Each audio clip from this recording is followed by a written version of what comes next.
तो नमस्ते दोस्तों, आप सभी का स्वागत है एक बार एक नए टॉपिक के साथ। तो आज का जो हमारा टॉपिक है वो आप पढ़ सकते हो, प्लीज़ वेट, मतलब कि कृपया करके रुकिए। तो गैम्बलिंग का जो सबसे बड़ा गैम्बलिंग में जीतने का तरीका है वो यही है कि रुकना आना चाहिए आपको। अब सबसे बड़ी बात आप बोलोगे कि रुकना ही तो नहीं आता है भाई, और तो सब आता है, खेलना आता है लेकिन रुकना ही नहीं आता है। तो अगर आप रुकने की प्रैक्टिस कर रहे हो लेकिन कंट्रोल आपका छूट जाता है, 10-15 दिन आप करते हो और फिर वापस से पहले जैसी स्थिति अगर आपकी हो जाती है तो आपको देखिए प्रैक्टिस करनी पड़ेगी। प्रैक्टिस करते करते ही आपको एकदम से ऑटोमेटिक ही आपको रुकना आ जाएगा। ये ऐसी चीज़ें हैं जैसे कि आप साइकिल चला रहे हो। तो अब मैं आपसे पूछूं कि आपने साइकिल चलाना कब आपको आ गया था परफेक्ट तरीके से, तो आप सोच में पड़ जाओगे, क्योंकि साइकिल चलाना आपको परफेक्ट तरीके से नहीं आता है, वो ऑटोमेटिक ही दिमाग उसको सीख लेता है। आप गिरते हो चलाते चलाते, फिर चलते हो, फिर गिरते हो, तो ऐसे प्रैक्टिस करते करते ऑटोमेटिक ही आप साइकिल चलाने लग जाते हो कुछ टाइम बाद। तो ऐसे ही अगर धीरे धीरे हम रुकने की प्रैक्टिस करेंगे तो एक स्थिति ऐसी आती है माइंड की, तब माइंड का आप आराम से माइंड पे काबू कर पाते हो और ऑटोमेटिक ही आप रुक पाते हो। आप ऑटोमेटिक ही रुक जाओगे, फिर आप चाहकर भी नहीं खेल पाओगे, क्योंकि जो प्रैक्टिस होती है वो अवचेतन मन में पहुंच जाती है। और ये खेल ही देखो अवचेतन मन का है। ये अवचेतन मन से हमें लालच देकर अवचेतन मन को जगा देते हैं और फिर हमारा कंट्रोल इतना नहीं रहता है कि अवचेतन मन से हम भिड़ सकें, और फिर हमारा कंट्रोल छूट जाता है, क्योंकि लालच हम पे हावी हो जाता है या फिर गुस्सा हावी हो जाएगा। या तो आप जीतोगे या हारोगे, तो या तो गुस्सा हावी होगा या लालच हावी होगा। तो ये दोनों ही अवचेतन मन से हमारे ऊपर हावी हो जाते हैं और इस कारण से हम कंट्रोल नहीं कर पाते हैं। लेकिन अगर हम अवचेतन मन में कि ये प्रैक्टिस दोहराते रहें कि हमें रुकना है, तो फिर वो रुकने वाला जो अवचेतन मन है वो आपके ऊपर हावी हो जाएगा। उस टाइम वो फिर आप चाहकर भी नहीं खेल पाओगे, क्योंकि अगर आप इतनी प्रैक्टिस करोगे तो फिर आप नहीं खेल सकते। फिर आपको याद आ जाएगा कि यार रुकना ही ज़रूरी है, और इतने टाइम से मैं खेला हूँ तो हारा ही हूँ, और अभी रुकने से खेल रहा हूँ तो इतना ज़्यादा लॉस नहीं हुआ है या प्रॉफिट हुआ है, तो भी आप आराम से फिर रुक सकते हो।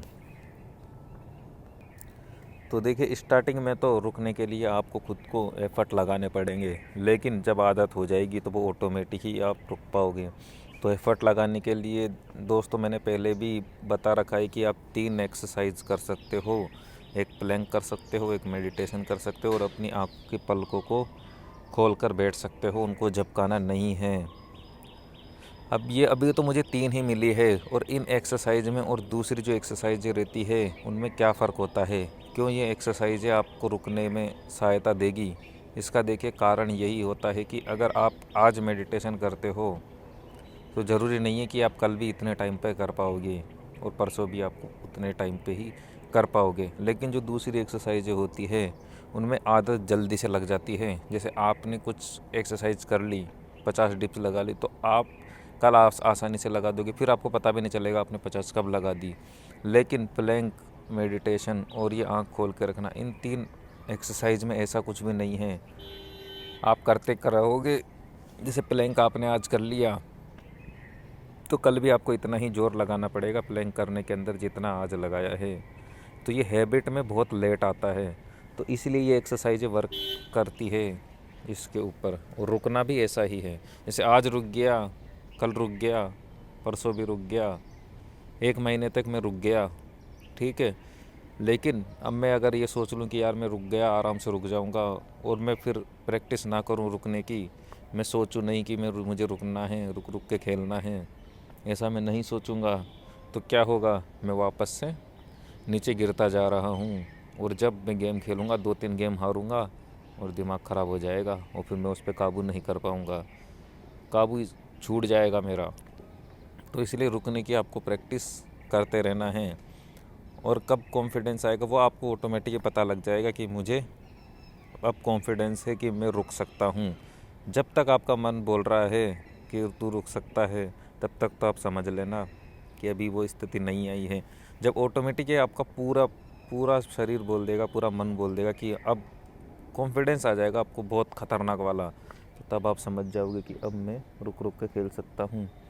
ऐसे साइकिल चलाते समय भी आपको कभी ना कभी आ ही जाता है। अब जब सीखते हैं साइकिल चलाना तो हमें आ जाता है कि अब मैं नहीं गिरने वाला, अब मैं आराम से साइकिल चला दूँगा। तो ये ऐसा ही है। और दूसरी चीज़ है दोस्तों कि अगर रुकना आप सीख गए और साइकिल चलाना भी आप सीख गए तो आप किसी दूसरे को वो सिखा नहीं सकते, वो उससे ही प्रैक्टिस करनी पड़ेगी। साइकिल चलाना किसी को सिखाया नहीं जा सकता, वो ऑटोमेटिक ही उसका दिमाग सेट होगा और वो आराम से साइकिल चलाना सीख जाएगा। अब आते हैं आज की कहानी पे दोस्तों। तो हम कहानियों से क्यों समझा रहे हैं, इसका भी कारण है, क्योंकि कहानियाँ देखिए दोस्तों ज़्यादा याद रहती है। मैं और चीज़ बताऊँगा तो वो ज़्यादा याद नहीं रहेगी, लेकिन कहानियों के थ्रू बताऊँगा तो हो सकता है जब आप गेम खेलो तो आपको भी कोई ना कोई कहानी याद आ जाए और वो भी आपको रुकने में मदद कर पाए। तो अगर कंट्रोल छूट जाता है तो कोई घबराने की बात नहीं है।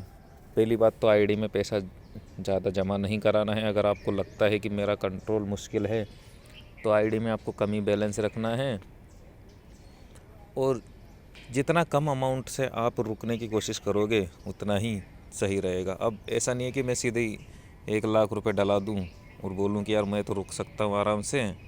तो हो सकता है मैं 1 महीने तक कंट्रोल कर लूं, लेकिन जब कंट्रोल छूटेगा तो वो 1 लाख मेरे चले जाएंगे, और 1 लाख बहुत बड़ा अमाउंट होता है। तो इसलिए अगर हम 1,000 रुपये से ही ट्राई करेंगे और अगर 2 महीने बाद 3 महीने बाद कंट्रोल भी छूटता है तो हम माइनस सिर्फ 1,000 रुपये ही रहेंगे, और वो कोई बड़ी बात नहीं होती है। 2-3 महीने में अगर 1,000 रुपये माइनस रहते हो, लेकिन 2-3 महीने में लाख रुपये माइनस हो जाते हैं तो वो बड़ी बात होती है। तो इसलिए हमें ज़्यादा बड़ा अमाउंट नहीं डलाना है।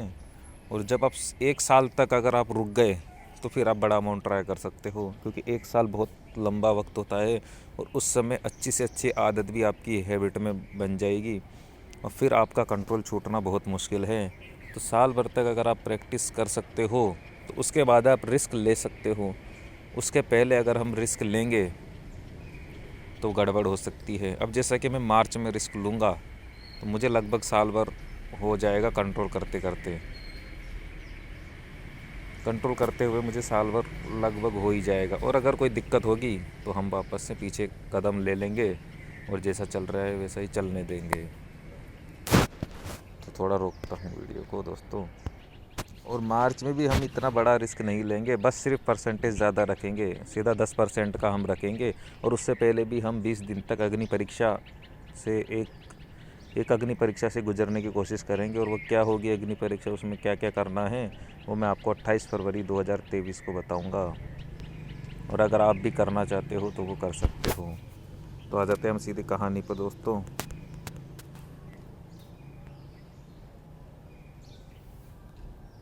पहला पेज कहाँ से स्टार्ट है इसका? पहला पेज यहीं से स्टार्ट है, इसको मैं घुमा लेता हूँ। बगुला और केकड़ा। एक बूढ़ा बगुला बहुत कमज़ोर हो गया था। कमजोरी के कारण वह मछलियों का शिकार करने में असमर्थ था। इस समस्या से निदान पाने के लिए उसने एक युक्ति निकाली। वह तालाब के पास जाकर ज़ोर ज़ोर से रोने लगा। उसे ऐसे रोते देखकर केकड़े ने पूछा, आप रो क्यों रहे हैं और आप मछलियों का शिकार क्यों नहीं कर रहे? बगुला बोला, मैंने आमरण उपवास रखा है। केकड़े ने फिर पूछा, तो आप रो क्यों रहे हैं?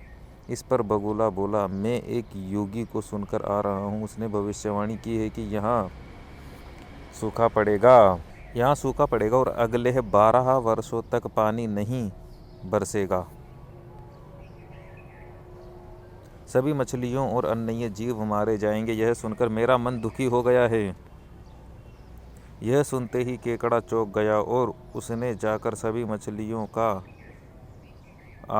आगाह किया। केकड़े की बात सुनकर सभी बगुले के पास गए और उससे सलाह मांगी। बगुले ने बड़ी सहानुभूति जताते हुए कहा, यहाँ से कुछ दूरी पर एक बहुत बड़ा तालाब है। उसमें इतना पानी है कि वह बरसों तक नहीं सूख सकता। अगर तुम लोग कहो तो मैं तुम सबको एक एक करके वहाँ लेकर जा सकता हूँ। सभी इस प्रस्ताव को मान गए। बगुला रोज एक मछली को दूसरे तालाब में ले जाने का दिखावा करता। पर थोड़ी दूर जाकर उन्हें एक चट्टान पर पटक कर मार देता। इस तरह बिना शिकार किए उसे रोज़ खाना मिल जाता। एक दिन केकड़े ने बगुले से कहा, आप मुझे कब उस दूसरे तालाब में ले जाओगे? बगुले ने सोचा, मछलियों को खाकर ऊब गया हूँ, क्यों न स्वाद बदलने के लिए आज इस केकड़े को खाऊं। बगुला केकड़े को अपनी गर्दन पर बैठाकर दूसरे तालाब में ले जाने का नाटक करने लगा था। तभी केकड़े को एक चट्टान पर मछलियों की हड्डियां दिखी। उसे बगुले का सारा खेल समझ आ गया। उसने जल्दी से बगुले की गर्दन अपने पंजों में दबानी शुरू कर दी और तब तक दबाता रहा जब तक कि बगुला मर नहीं गया। वापिस तालाब आकर केकड़े ने सबको दुष्ट बगुले के पर षड्यंत्र के बारे में बताया। नैतिक शिक्षा मिलती है दोस्तों, कभी किसी पर अंधा विश्वास नहीं करना चाहिए। तो दोस्तों, कहानी से जो शिक्षाएं मिलती है वो उन पर हम सोचने की कोशिश करेंगे। पहली शिक्षा तो यही मिलती है, देखिए दोस्तों, जो बगुले ने बोला केकड़े से कि मैं आमरण अनशन पर हूँ, तो पहली बात तो केकड़े ने ये नहीं पूछा कि आप आमरण अनशन पर क्यों हैं। उसने ये पूछा कि आप रो क्यों रहे हैं, ये बात तो बताओ। अब हम भी सोचेंगे कि आमरण अनशन कर रहे हो तो भाई क्यों दुखी हो, क्यों रो रहे हो। तो उसने ऐसा पूछा, लेकिन हम ऐसे सोचते हैं कि ये आमरण अनशन कर क्यों रहा है। तो पहली बात तो देखिए, आमरण अनशन करना एक संकल्प शक्ति का ही प्रयोग होता है, क्योंकि उसमें आदमी को खाना नहीं खाना है जब तक कि उसकी आत्मा बाहर नहीं आ जाती, वो मर नहीं जाता जब तक। तो अगर विल पावर होगी, उसके अंदर संकल्प शक्ति होगी, तो ही वो इस प्रयोग को कर पाएगा, नहीं तो वो नहीं कर पाएगा। तो ये संकल्प शक्ति का प्रयोग है, इसलिए उसने ऐसा नहीं पूछा कि आप आमरण अनशन क्यों कर रहे हो। उसने यही पूछा कि आप रो क्यों रहे हो। और फिर रो क्यों रहे हो ये बात पूछने पर बगुले ने बात को घुमा दिया और उसने बोला कि मैं एक योगी के पास गया था और ये तालाब जल्दी ही सूख जाएगा। तो दूसरी शिक्षा मिलती है दोस्तों कि जहाँ भी हम हैं हमें आनंद वहीं मिलेगा। हमें कहीं इधर उधर भटकने की ज़्यादा ज़रूरत नहीं है। जहाँ हम हैं हमें वहाँ ही मज़ा मिल सकता है। वर्तमान में ही हमें मज़ा मिलेगा और कहीं भी नहीं। तो हमें वर्तमान में ही जीने की कोशिश करनी चाहिए। और तीसरी शिक्षा देखिए दोस्तों, यही मिलती है कि ये मछलियों को तो अपनी चोंच में बंद करके ले जा रहा था दूसरे तालाब में, लेकिन ओवर कॉन्फिडेंस के कारण इसने केकड़े को अपने गर्दन पे बिठा लिया। अगर ये चोंच पे बिठा के रखता तो, और इसने ये भी दिमाग नहीं लगाया कि जब ये उड़ते उड़ते चट्टान के वहाँ पे देखेगा मछलियों की हड्डियों को तो ये वैसे ही समझ जाएगा, लेकिन ओवर कॉन्फिडेंस में आने के कारण इसका ध्यान वहाँ पे नहीं गया होगा बगुले का, और इसने अपनी गर्दन पे केकड़े को बिठा लिया। और फिर केकड़े ने देख लिया कि ये तो भाई धूर्त बगुला है और इसने उसको वहीं पे मार दिया। तो इससे यही शिक्षा मिलती है दोस्तों, पहले तो विल पावर को हमें बढ़ाना पड़ेगा अगर गैम्बलिंग में जीतना है तो। और दूसरी शिक्षा ये मिलती है कि वर्तमान में जीना हमें सीखना पड़ेगा। वर्तमान में अगर आनंद मिलेगा तो आदमी इधर उधर नहीं भटकेगा। और तीसरी शिक्षा ये मिलती है कि हमें ओवर कॉन्फिडेंस कभी नहीं करना चाहिए। हर बज्जी ऐसे ही लगानी चाहिए कि ये बज्जी अगर मैं हार गया तो क्या होगा, ये सोच समझ के लगानी चाहिए, अंधाधुन नहीं खेलना चाहिए। तो आज के लिए इतना ही दोस्तों, मिलते हैं नेक्स्ट वीडियो में। वीडियो देखने के लिए बहुत बहुत धन्यवाद आपका।